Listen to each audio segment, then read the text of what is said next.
Quando você acha que o Wise ele já demonstrou de todos os jeitos possíveis o quão ele é poderoso e também o quão superior ele é às pessoas desse mundo, chega o episódio 4 e ele demonstra que não foi de todos os jeitos possíveis. Porque mesmo sendo nerfado, ele ainda conseguiu ganhar facilmente de um cara que ainda tinha artes marciais. E você ainda desde o começo do episódio falou, pô, se ele tá sendo nerfado, então pelo menos ele agora vai ter finalmente alguma dificuldade, ou pelo menos alguém desse mundo vai finalmente conseguir ferir ele de verdade.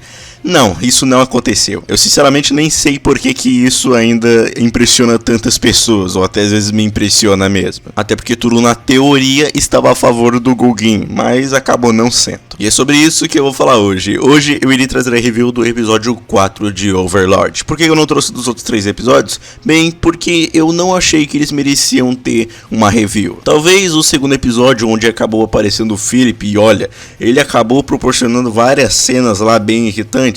Sim, mas eu acabei moscando um pouco. Na verdade era porque eu tava tendo provas. Mas eu sabia muito bem o que ia acontecer nesse episódio 4, afinal eu já li a novel. E cara, eu não pude perder a oportunidade de trazer review pro canal sobre esse episódio. Que olha, cara, deu tanta esperança de que algo realmente interessante pro Wise ia acontecer, mas acabou não acontecendo, que foi meio que uma quebra de expectativa. Mas então, sem enrolação, bora logo começar com essa review. O episódio começa com o Wise no Coliseu já preparado para enfrentar o Rei Guerreiro. E assim como no episódio anterior, o Jirkniv ele tá no meio da plateia com muito medo de que o Wise tivesse descoberto o plano dele para se aliar à Teocracia Slane e lutar contra ele. Mas o que ele não sabe é de que isso não passa de um verdadeiro mal entendido. O verdadeiro motivo do Wise ele estar no Coliseu não é por descobrir o plano do Jirkniv, mas sim porque ele estar no Coliseu é um jeito de publicidade para que assim o Wise ele possa divulgar o plano dele de recrutar aventureiros para que os aventureiros saiam pelo mundo e explorem o desconhecido. E ele decidiu tentar colocar esse plano em ação junto do Isaac indo para o Império, só que claro, em segredo,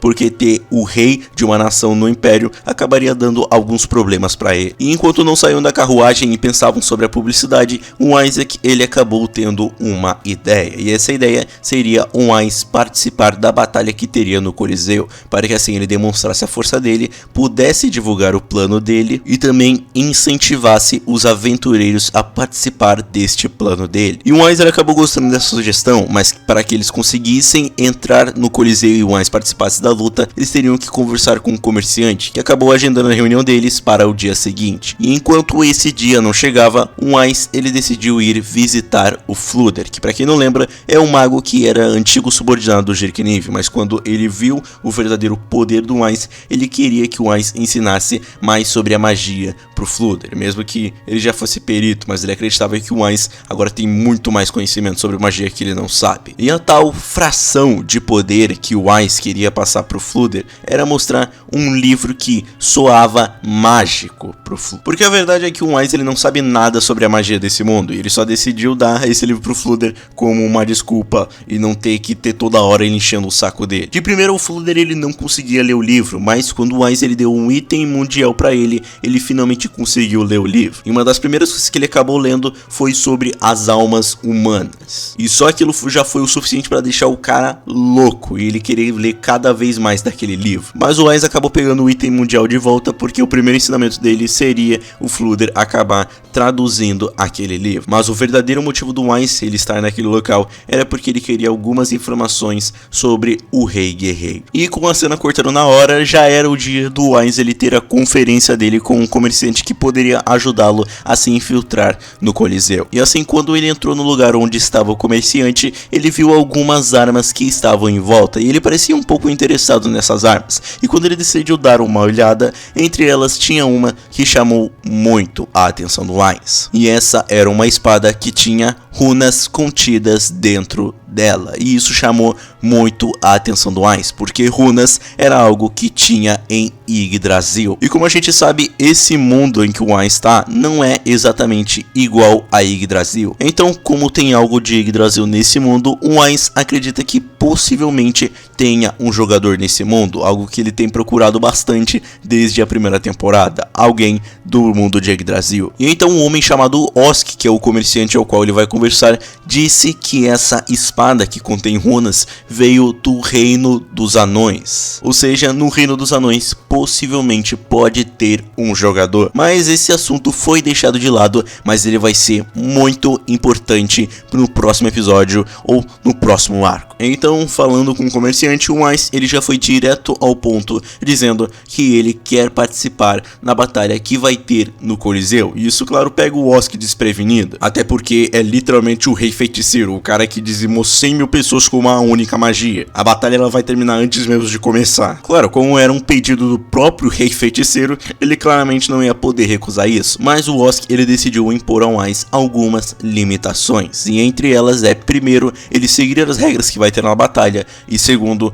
o Weiss não usar nenhum tipo de magia, mesmo que o Weiss ele seja um conjurador. E o Weiss ele não foi contra isso, ele até mesmo jurou no nome dele que ele não iria usar magia e apenas usar armas. Claro que para alguém que é um conjurador começar a lutar com armas iria ser um problema, mas a gente tá falando do Weiss, né? Claro que isso não iria ser um problema para ele. E uma coisa interessante que é mostrada é de que a própria presença do Weiss deixa muitas pessoas com medo. Inclusive uma mulher fera que tinha lá, porque ela viu o quanto o Weiss era perigoso e ela tava literalmente se coçando para sair correndo de lá. Só mostrando que a própria existência do Weiss já é o suficiente para deixar umas pessoas com bastante medo. Agora voltando pro presente, a batalha ela finalmente iria se iniciar e o Rei Guerreiro ele finalmente entrou no campo de batalha e o nome dele era Gogin, e diferente do que muitos pensam, ele não é um humano grande, ele na verdade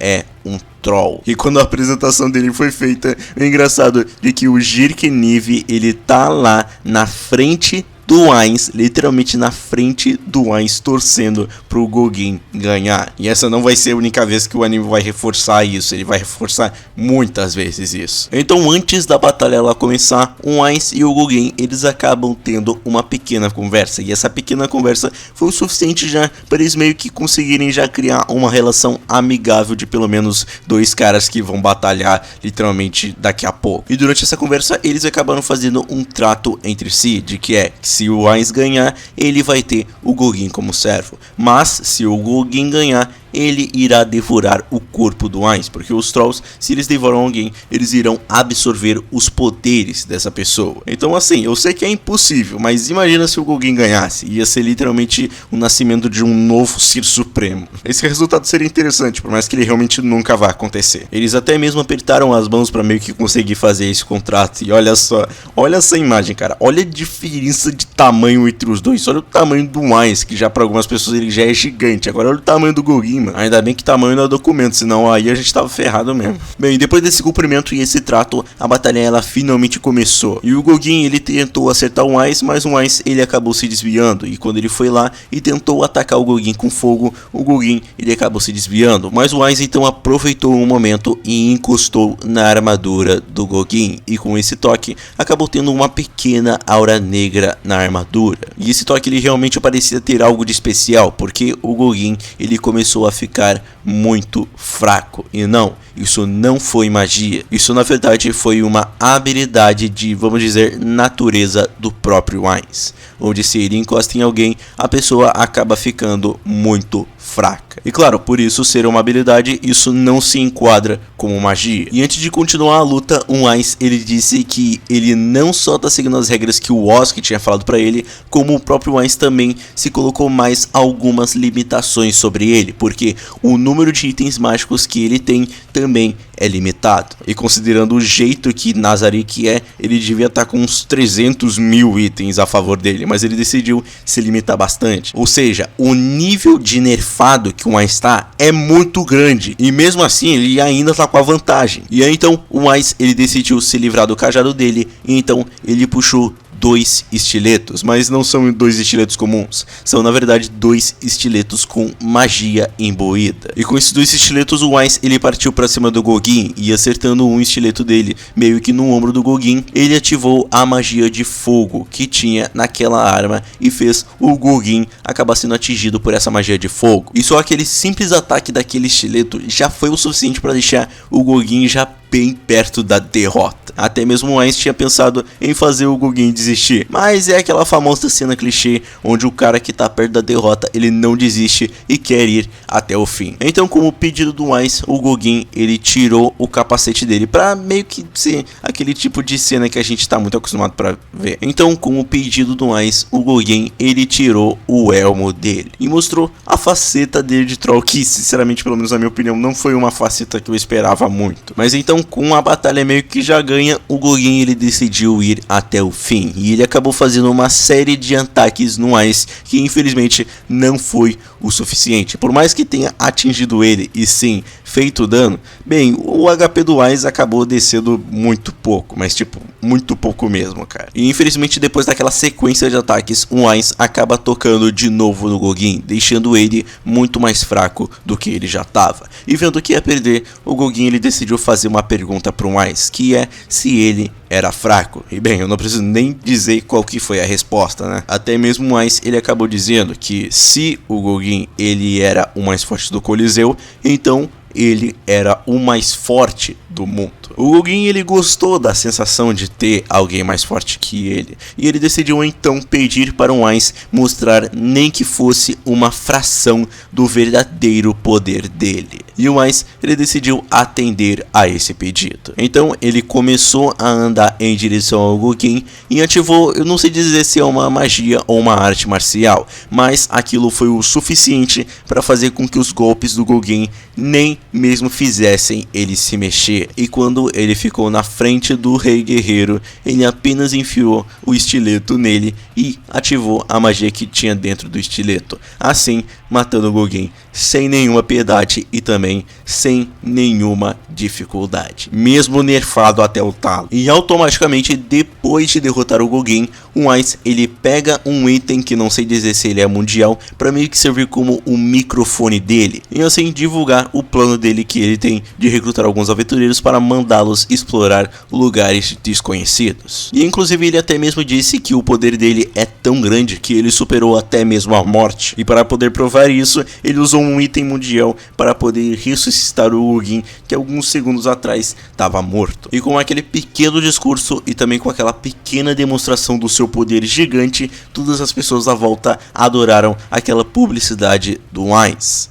E com certeza isso vai dar resultados no futuro. Então, antes de sair do lugar, o Ainz, ele usa a magia Fly para poder ter uma pequena conversa com o Jirkniv, que claro, tá com o cu na mão. E antes que o Ainz, ele pudesse ir embora, o Jirkniv, que ainda acha que o Ainz sabia do plano dele e também desesperado, ele pediu para que o Ainz pudesse aceitar o Império como um estado vassalo do reino feiticeiro. E o Ainz, ele acabou recusando de primeira, porque primeiro, ele não sabia o que era um estado vassalo. Sim, ele não sabia o que era. E também de que isso não poderia ser um tipo de assunto que poderia apenas ser dito, também tinha que ser colocado no papel e teria muitas outras coisas assim. Não é só uma coisa que você pode simplesmente falar e do nada já vai estar feito na mesma hora. Não, isso aí leva tempo, gente. E quando o Ainz, ele finalmente tinha saído do local, o Jirkniv, ainda desesperado, ele tava meio que superestimando o Ainz pra caramba, velho. Um dos servos deles até mesmo achou que ele tava simplesmente paranoico. Só que a coincidência que acabou tendo foi tanta que meio que não tem muitas provas de que isso possa ser uma coincidência. Claro, a única prova é o Ainz, mas eles não sabem disso. E bem, o episódio, ele termina com o Jirkniv, ele apenas dizendo que bem, não vai ter jeito de lutar, eles simplesmente vão ter que se tornar vassalos do reino feiticeiro